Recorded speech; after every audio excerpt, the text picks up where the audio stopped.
చేస్తున్న విషయం సాధారణ విషయం కాదు.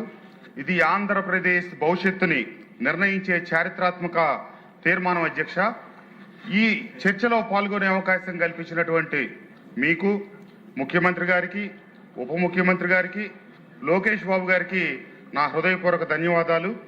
అలాగే ఆ రోజు ఈ ప్రాంతానికి ఏ పేరు పెట్టాలి అని చెప్పి ఒక ప్రజల్లో చర్చ పెడితే, ఇది అమరావతి అని కనుక పేరు పెడితే చారిత్రాత్మకంగా ఈ పేరు గౌరవప్రదంగా ఉంటుందని చెప్పి సూచించిన స్వర్గీయ శ్రీ రామోజీరావు గారికి కూడా ఈ సభాముఖంగా ధన్యవాదాలు తెలియజేస్తూ వారిని ప్రత్యేకంగా అభినందిస్తా ఉన్నాను అధ్యక్ష. అట్లాగే రాజధాని అంటే ఒక భవనం కాదు, అది రాష్ట్ర గౌరవం. అమరావతి అనేది కేవలం ఒక నగరం కాదు, ఇది రైతుల నమ్మకం, ప్రజల ఆశ, భవిష్యత్తు తరాల ఆకాంక్ష. వేలాది రైతులు తమ పంట భూములు ఇచ్చారు. వాళ్ళు ఇచ్చింది భూమి కాదు, తమ జీవితాన్ని పెట్టుబడి పెట్టారు. ఆ నమ్మకం నిలబెట్టడం మనందరి బాధ్యత.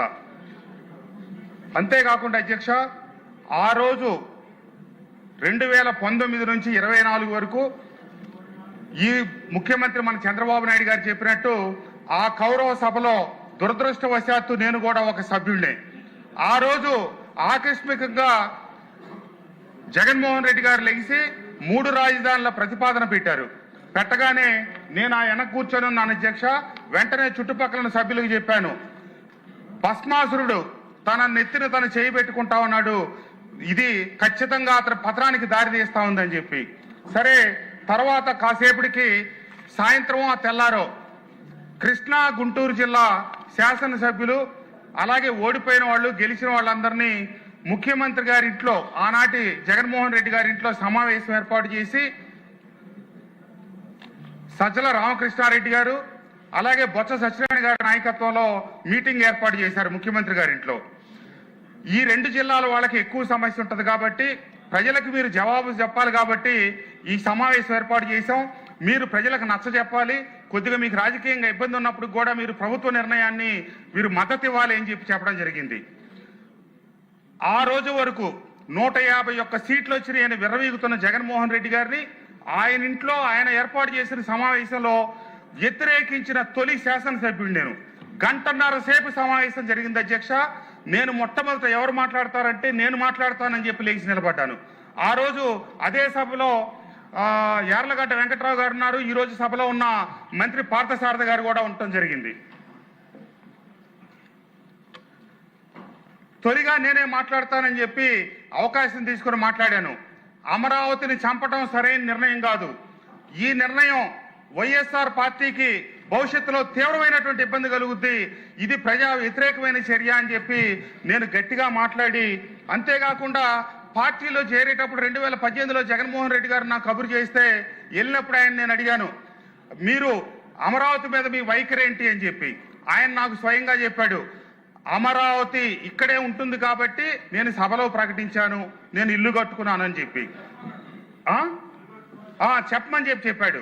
మరి మీరే పత్రికల్లో ప్రకటించవచ్చు కదా, ఈనాడు జ్యోతుల్లో ఇతను వస్తే మారిపోద్ది అని చెప్తున్నారు కదా అంటే, లేదు అందుకే నేను ఇల్లు కట్టుకున్నాను, చంద్రబాబు నాయుడు గారు ఇల్లు కూడా కట్టుకోలేదు కాబట్టి నేను ఇక్కడే పార్టీ ఉంటాను. నేను ఆ సమావేశంలో చెప్పా, స్వయంగా ఆయన చెప్పాడు కాబట్టి ఎన్నికల్లో ప్రజలందరికీ చెప్పాం రాజధాని ఇక్కడే ఉంటుందని చెప్పి. కానీ ఈ రోజు మాట మారిస్తే ఇదంతా ఇబ్బందికరమైన అంశం అని చెప్పి నేను చెప్తే వెంటనే అంబటి రాంబాబు గారు లేచాడు. లెగిసి భారతదేశంలో ఉన్న ప్రాంతీయ పార్టీల్లో అత్యంత శక్తివంతమైన నాయకుడు జగన్మోహన్ రెడ్డి గారు 151 సీట్లతో గెలిచాడు. ఆయన ఇంట్లో కూర్చొని ఆయన నిర్ణయాన్ని ప్రశ్నించే హక్కు, ధైర్యం ఎవడిచ్చాడు నీకు? నువ్వు మాట్లాడటానికి వీల్లేదు, నువ్వు కూర్చోవాలా, ఈ నిర్ణయాన్ని నేను సంపూర్ణంగా మద్దతు ప్రకటిస్తున్నానని చెప్పాడు. నేను వెనువెంటనే లేచి చెప్పా, ఇది అభిప్రాయాలు అడిగారు, నా అభిప్రాయం నేను చెప్తున్నా, నా అభిప్రాయాన్ని ఖండించి చెప్పాల్సిన అవసరం మీకు లేదు. మీ అభిప్రాయం ఉంటే కనుక మీరు నేరుగా ఈ సభకు చెప్పుకోండి తప్పితే ఖండించడానికి వీలు లేదని చెప్పారు. తర్వాత మల్లాది విష్ణు గారు లేచాడు. ఆయన గట్టిగా ఇక నా మీద పోట్లాడుతునేటప్పటికి గట్టిగా మాట్లాడే ధైర్యం లేక కృష్ణప్రసాద్ గారి అభిప్రాయంతో నేను ఏకీపిస్తున్నానని చెప్పాడు. ఆ వెంటనే కొడాల నాని గారు లేచాడు, ఇక్కడ అసెంబ్లీ ఉంచుతాం, అక్కడ వైజాగ్లో ఎగ్జిక్యూటివ్ క్యాపిటల్ పెడతా ఉంటే అసలు ఇక్కడ అమరావతిలో అసెంబ్లీ కూడా వద్దు, మీరు అది కూడా తీసుకెళ్ళండి, కొంతమంది కొద్దిగా మాట్లాడితే ఒళ్ళంతా పూసుకుంటారు. ఆ రకంగా ఈ కృష్ణప్రసాద్ కూడా ఎవడు చెప్పమన్నాడు ఈయనకు పోయి రాజధాని ఇక్కడే ఉంటుందని చెప్పి అన్నాడు. మళ్ళీ లేచి నేను పోట్లాడా. ఈ రకంగా గంటన్నర సేపు జరిగిన సమావేశంలో నేను ఒక్కడిని మిగతా వాళ్ళందరూ ఒకటి. చివరికి నా వెనకే ఎర్లగడ్డ వెంకట్రావు గారు కూర్చున్నాడు. నా చొక్కా పట్టుకో లాగాడు. కృష్ణప్రసాద్ గారు నువ్వు గంటన్నర బట్టి ఇక్కడ ఒక్కడే మాట్లాడుతున్నావు, నీకు రాజకీయంగా ఇది తీవ్రమైన నష్టం కలుగుద్ది. జగన్మోహన్ రెడ్డి దగ్గరికి వెళ్ళి వీళ్ళందరూ ఉన్నాయి లేని అని ఖాయం చెబుతారంటే ఒకటే చెప్పా, ఉన్నా ఒకటే పోయినా ఒకటే. ఈ అమరావతిని మటుకు ఇక్కడి నుంచి తరలించడాన్ని నేను అంగీకరించే ప్రశ్నే లేదని చెప్పి కరాఖండిగా కుండబద్దలు కొట్టి చెప్పా. అదే రోజు సాయంత్రం ఇంటికి వెళ్ళగానే మా నాన్నగారు చెప్పారు, ఈ వెధవ ఎమ్మెల్యే పదవి ఎంతసేపు, నువ్వు దయచేసి అమ్మటే రాజీనామా చేయని చెప్పారు. నేను చెప్పా, ఇప్పుడు కనుక నేను రాజీనామా చేసి బయటకు వెళ్తే వెంటనే మళ్ళీ ఉప ఎన్నిక వస్తుంది.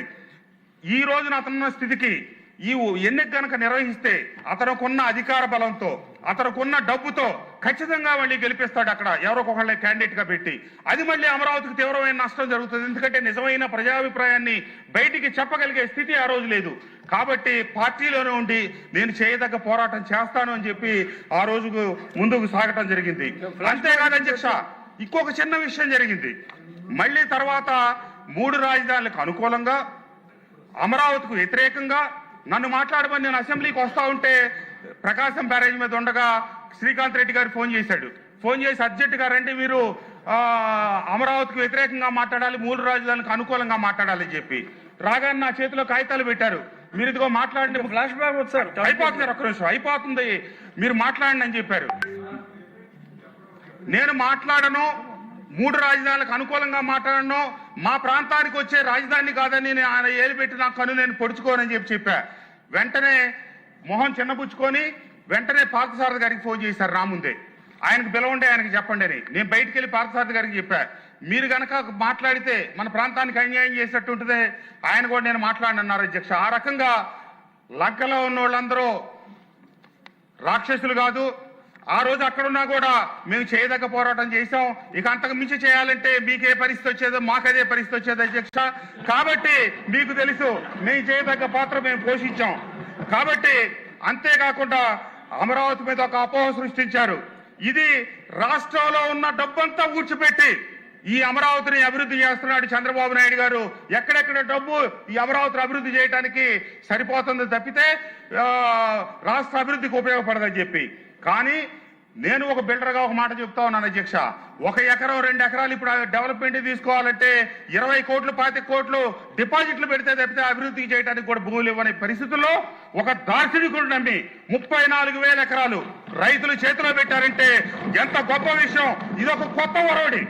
ఒక 100 ఎకరాల భూమి తీసుకున్న ఒక బిల్డర్ గనక అభివృద్ధి చేస్తే అతనికి 5 తరాలకు సరిపడే డబ్బు వస్తా ఉంది. చంద్రబాబు నాయుడు గారు నమ్మించిన 34,000 ఎకరాల భూమి వల్ల ఈ ఆంధ్ర రాష్ట్ర ప్రజలకు ఇందాక ఎవరో చెప్తా ఉన్నారు, సంవత్సరానికి సరాసరిన సగటున 14,000 కోట్ల ఆదాయం వస్తుంది. 14,000 కోట్లు కాదు, 1,00,000 కోట్ల పైబడి ఆదాయం వస్తుంది. హైదరాబాదు తెలంగాణకి ఆర్థిక రాజధాని అయింది. అట్లాగే చెన్నై మద్రాసు తమిళనాడు మొత్తాన్ని నడిపిస్తా ఉంది. బెంగళూరు కర్ణాటక రాష్ట్రానికి ఆయువు పట్టుగా నిలిచింది. రాబోయే రోజుల్లో ఆంధ్రప్రదేశ్ కి ఈ అమరావతి ఆయువు పట్టుగా నిలబడిపోతా ఉంది అధ్యక్ష. కాబట్టి ఆ చేసే దుష్ప్రచారాలు ఈ ఆంధ్ర రాష్ట్ర ప్రజలెవరు మనసులోకి తీసుకోవద్దని, అలాగే 3 రాజధానులంటే అది ఒక అయోమయం, అది ఒక వంచన, మాట తప్పటం మడమ తిప్పటం. ఏదైతే ఆయన వచ్చి నేను ఇంకా గొప్పగా ఒక్క అవకాశం ఇవ్వండి గొప్ప అభివృద్ధి చేస్తానంటే చేసిన విధ్వంసం చూశారు. కాబట్టి రాబోయే రోజుల్లో కూడా వికేంద్రీకరణ అంటే పరిశ్రమలు రావాలి, జిల్లాలకు వెళ్ళాలి, రాష్ట్రం మొత్తానికి ఉద్యోగాలు రావాలి, అభివృద్ధి సమానంగా జరగాలి. ఈ రోజు మనం తీసుకునే ఈ నిర్ణయం రాజకీయ నిర్ణయం కాదు, చరిత్రలో శాశ్వతంగా నిలిచిపోయే ఒక గొప్ప సందర్భం. ఈ రోజు ఈ సందర్భం కోసమే నేను ఎదురు చూసి టీడీఎల్పీ నుంచి నాకు ఫోన్ చేస్తే రాత్రి నుంచి నేను భోజనం కూడా చేయకుండా ఉన్నాను అధ్యక్ష. ఈ రోజు ఉదయం నుంచి కూడా పచ్చి ఏమి తినకుండా, ఎందుకంటే ఈ గొప్ప సమావేశంలో పాల్గొనే అవకాశం నాకు వచ్చింది, ఈ గొప్ప చారిత్రాత్మక సందర్భంలో పాల్గొనే అవకాశం వచ్చింది. ఒకనాడు గాంధీ గారి పోరాటంలోనో లేకపోతే ఇంకొక సుభాష్ చంద్రబోస్ గారి పోరాటంలో మనం కలిసి ఉండకపోవచ్చు, కానీ ఒక దార్శనికుడు ఈ రాష్ట్రాన్ని బాగు చేసే క్రమం అధ్యక్ష. అమరావతి మన హక్కు, అది మన బాధ్యత, అది మన భవిష్యత్తు అని చెప్పి తెలియజేస్తూ ఈ కార్యక్రమానికి ముఖ్యమంత్రి గారు తీసుకున్న ఈ గొప్ప చారిత్రాత్మక నిర్ణయానికి మద్దతు తెలియజేస్తూ తప్పకుండా కేంద్ర ప్రభుత్వ సహకారంతో కూటమి ప్రభుత్వ నాయకత్వంలో రాబోయే రోజుల్లో ఆంధ్రప్రదేశ్ సమగ్రంగా అభివృద్ధి చెందాలని